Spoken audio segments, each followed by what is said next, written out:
Esta noche hablaremos de una enfermedad de la que ya se ha dicho mucho en este programa y seguiremos hablando de ello. Porque habemos más de 387 millones de personas en el mundo con este padecimiento, la diabetes. Esta enfermedad silenciosa, el asesino silencioso, es considerado como el enemigo del siglo XXI. Incluso la Organización Mundial de la Salud prevé que para el 2030 la diabetes mellitus tipo 2 sea la séptima causa mundial de muerte. En México, habemos al menos 10.6 millones de mexicanos con diabetes, una cifra impactante que de no atenderse aumentará en el 2030 a 16.3 millones. Y es un problema no solo de salud, también lo es desde el punto de vista económico. Las familias destinamos más del 50% del presupuesto cuando hay un diabético en casa. Y para el gobierno también es una enfermedad muy cara a la cual tiene que destinar casi la mitad del presupuesto de salud. Y este es el mes de la diabetes. Por eso, esta noche hablaremos sobre las medidas y campañas de prevención para poder concientizar a la gente sobre esta terrible enfermedad. Quédese conmigo esta noche. El programa va a estar muy bueno. Esto es Frente a Frente, periodismo con responsabilidad. Comenzamos.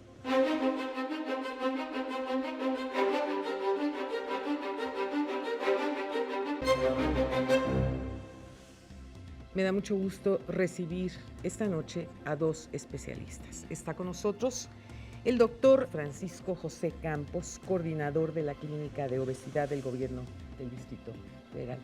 Gracias, doctor, por estar conmigo esta noche. Lolita, buenas noches. Gracias por la invitación. Gracias. Y también se encuentra con nosotros el doctor Rubén Silva Tinoco. Él es médico endocrinólogo de la Clínica de Diabetes. Qué gusto, doctor. Gracias por estar conmigo. No, gracias a ti por la invitación. Señores, la verdad, este tema de la diabetes, pues es un tema que a mí de manera personal me pega durísimo, porque cuando uno trae un historial familiar de diabéticos, generación tras generación tras generación, pues siempre todos nosotros de alguna manera decimos, hombre, eso le pasa a todo mundo, pero a mí no me va a pasar. ¿Y qué creen? Que sí pasa. Y de repente, cuando te dicen, eres diabético o eres diabética, la noticia es verdaderamente espeluznante. Suena casi como a sentencia de muerte para muchos, porque por más cercanía que se pueda tener con algún paciente diabético, pues ciertamente no nos enteramos tan a fondo como cuando nos pasa a nosotros. O quiero pensar que algunas personas sí realmente se preocupan por enterarse de lo que sucede cuando tenemos este tipo de enfermedades. Ahora bien, el asesino silencioso. Esto es una enfermedad que no duele. Y como es una enfermedad que no duele, la gente en su mayoría no se cuida, no toma conciencia de los riesgos brutales que tiene esta enfermedad. Y cuando empieza ya a tener complicaciones puede ser ya demasiado tarde, cuando le tengan que amputar una pierna, o cuando tengan que dializarlo, o cuando empiecen con infartos. Vamos, todas las complicaciones que vienen de la mano de manera brutal, porque la diabetes repercute pues prácticamente en todo el organismo. Doctor, platícame de esto, por favor. Efectivamente, Lolita, la diabetes es una enfermedad que en estadios iniciales es muchas veces no percibible por los pacientes, ¿no? La diabetes es una enfermedad que al formar parte de una serie de factores de riesgo que están asociados a un estilo de vida poco saludable, en este caso la obesidad, el sedentarismo, muchas veces los pacientes no se dan cuenta. Pero efectivamente, como tú lo comentas, el paciente empieza a tener daño, sobre todo a nivel de diferentes órganos, ¿no? Lo que es los vasos sanguíneos que irrigan, que transportan la sangre a estos órganos, empiezan a ver afectados y las consecuencias se empiezan a ver a largo plazo.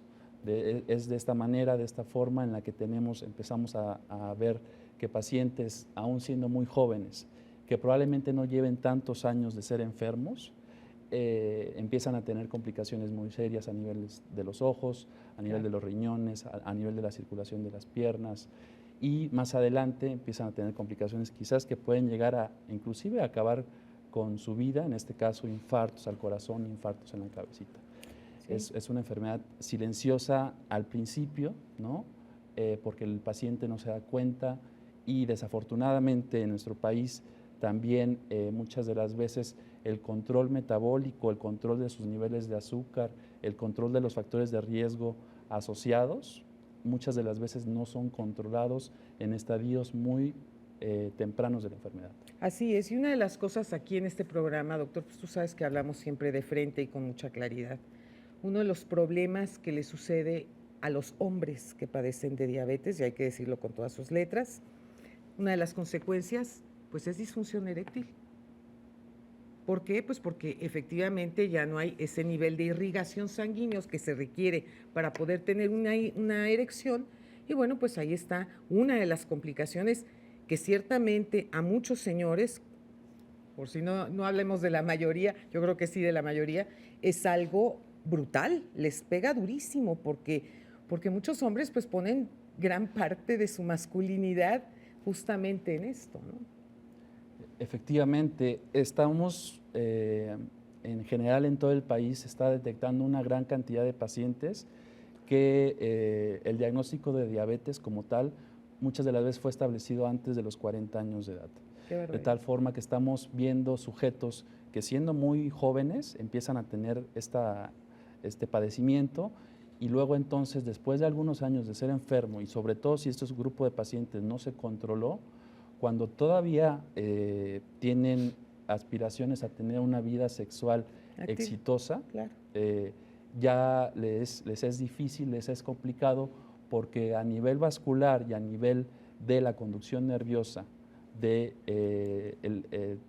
todos los fenómenos asociados a la actividad sexual, se ven afectados, porque Claro. son pacientes que ya llevan mucho tiempo, desde muy jóvenes, con problemas a este nivel. ¿Por qué la falta de conciencia en los pacientes, particularmente diabéticos, doctor? Yo la verdad me preocupa mucho cuando conozco a personas que padecen de diabetes y que no solo ellos, sino incluso su propio entorno, parece que no entienden lo que es esta enfermedad. Es decir, les voy a compartir un ejemplo que hace muy poco tiempo acabo de vivir. Una amiga mía que conoce mi libro, que ha estado cerca de mí, que sabe pues de los cuidados que se deben de tener en una enfermedad de esta naturaleza, tiene un padre diabético con un importante sobrepeso, ¿verdad? Y llego yo a su casa y le digo, ¿qué estás haciendo de comer? No, estoy haciendo unos tacos de papa fritos y los voy a acompañar con puré de papa y además con lentejas y con frijoles. Y los tacos, imagínate en la grasa, ¿no? Es decir, eso cómo me preocupa. De verdad me preocupa mucho porque entonces dice uno, todo lo que yo he hablado, todo lo que yo he explicado, todo lo que me he esforzado para que puedan entender la dimensión de las complicaciones que se pueden tener con una enfermedad de esta naturaleza, pues como que no les cae el 20, como que no quieren tomar conciencia. Y esto de verdad es lo que lleva finalmente a los pacientes a tener este tipo de complicaciones de las que hablábamos nosotros hace un momento, doctor Campos, porque pues la obesidad es prima hermana de la diabetes. Es correcto, Lolita. El problema de la asociación de las enfermedades crónicas, especialmente de la diabetes mellitus con la obesidad, tiene una génesis multifactorial. El paciente generalmente sabe que tiene antecedentes de diabetes en la familia, aunque no siempre sabe que puede heredarla. Dos, este es un problema de educación también. Claro. Como muchos de las enfermedades y el control de las mismas que nosotros debemos de tener, tiene mucho que ver con la educación. Claro. Cuando nosotros logremos como primera parte del tratamiento, no nada más de la diabetes y de la obesidad, sino de todas las enfermedades crónicas y crónico-degenerativas, tener como primer inicio del tratamiento la educación desde la educación básica en adelante, vamos a ver resultados fenomenales, no nada más en México, sino en todo el mundo. Evidentemente la parte económica, evidentemente la parte geográfica y evidentemente la parte social son factores que importan. Por esto estas enfermedades se han encasillado actualmente junto con sus tratamientos, uno, como enfermedades multifactoriales y dos, como enfermedades que tienen que ser tratadas por grupos multidisciplinarios. Claro, claro, efectivamente, sí, porque no nada más. A ver, ¿cuántas veces hemos visto a personas que dicen, yo voy a hacer la dieta del helado de vainilla, ¿no? O voy a hacer tal dieta o me voy a tomar tal hierba y eso en 5 días voy a bajar todos los kilos que traigo encima. Y es una perfecta vacilada, doctor, es una falta de respeto de verdad al público, una falta de respeto el estarles vendiendo recetas mágicas hacia algo que, por ejemplo, en el caso del sobrepeso y la obesidad, pues requiere evidentemente de la supervisión de un médico que sepa lo que está haciendo, porque también muchas veces hay por ahí cualquier cantidad de charlatanes, lo sé, o que les meten cualquier cantidad de pastillas que traen a los pobres pacientes en la histeria total, temblando malísimamente, o verdaderamente les hacen hacer unas dietas criminales que lejos de ayudar a ese paciente, a los 3 días se cansa y llega y dice, ¿saben qué? Yo no puedo con esta, me voy a echar unos tacos porque ya no puedo más. Es correcto. Yo creo que mucho del enfoque actual que se tiene para el tratamiento de ambas enfermedades, que efectivamente, como tú lo mencionas, si no son primas hermanas, van muy de la mano, es el enfoque por grupos que sean expertos en el manejo de ambas enfermedades. En la actualidad, el tratamiento quirúrgico, que se ha mencionado mucho de la diabetes, ha sido por primera vez aceptado desde hace 3 años por la Asociación Americana de Diabetes como una de las líneas de tratamiento, sí, no como la única. Porque también entramos a otra problemática que es muy similar. El tratamiento quirúrgico asociado a la diabetes y a la obesidad está también plagado de muchos charlatanes y de mucha gente que dice que cura lo que no cura, por una parte. Y por otra vez ha habido resistencia también de los grupos médicos, tanto de endocrinólogos, internistas y cirujanos, a tomar como decimos coloquialmente, el toro por los cuernos, sí, y asociarnos como grupos médicos expertos para combatir a esta enfermedad. Ahora, una de las cosas que es un hecho, por lo menos yo conozco a 2 personas que fueron sometidas con un exceso de, bueno, no exceso de peso, con una obesidad casi mórbida, que fueron sometidos precisamente a un bypass gástrico, ambos diabéticos, que después de esta cirugía se les remitió la diabetes. Ya tienen varios años con este tipo de cirugías y debo decirles que no ha regresado la diabetes, doctor. ¿Qué opinas tú de esa cirugía? Sin lugar a dudas, la cirugía bariátrica va a tomar un papel cada vez más importante en el control de este padecimiento. En pacientes muy bien seleccionados es una excelente herramienta, pero para esto hay que seleccionar muy bien a los pacientes. No todos los pacientes van a ser siempre candidatos. Exacto. Siempre va a ser necesario hacer una valoración bastante adecuada, con la utilización y ejecución de ciertas valoraciones por equipos multidisciplinarios. Eso es. El paciente tiene que hacer conciencia que la cirugía no es magia, que debe de corregir y modificar las cositas que ha estado haciendo mal por mucho tiempo, en este caso modificaciones en el estilo de vida, Claro. y seleccionando bien al paciente y el paciente haciendo conciencia, estando listo de que tiene que modificar las cosas que ha hecho mal, es muy probable que el resultado sea bastante exitoso. Pero hay que hacer conciencia de que el paciente debe estar muy bien seleccionado y tener un seguimiento y un acompañamiento bastante adecuado. Pues en algún lugar de Europa se encuentra José Luis Belmar y vamos directamente con él, con una mujer en la historia.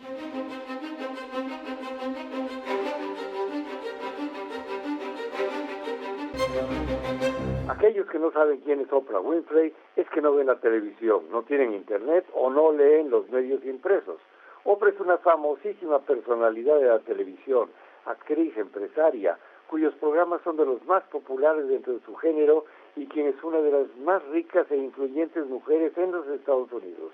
Nacida en 1954 en el poblado de Kosciuszko, Mississippi, desde muy temprana edad mostró un interés inusitado en el aspecto noticioso del mundo. A los 19 años de edad ya era reportera y copresentadora para la ABC en Baltimore.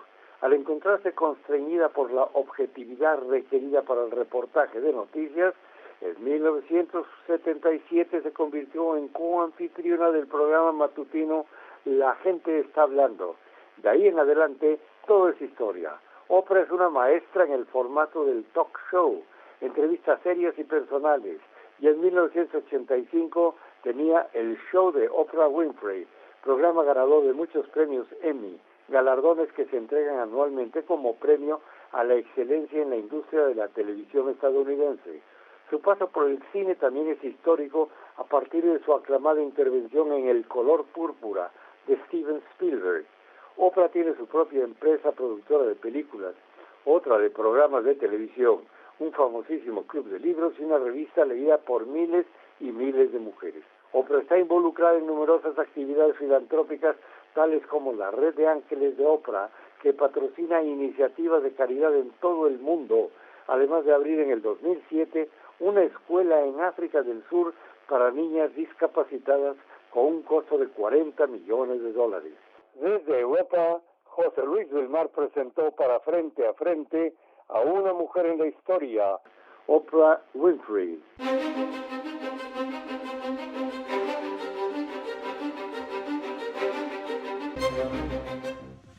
Gracias, doctores, por haberme acompañado esta noche. No se pierda nuestro próximo programa, México vive tiempos de cambio, tiempos de dar la cara, tiempos para hablar frente a frente.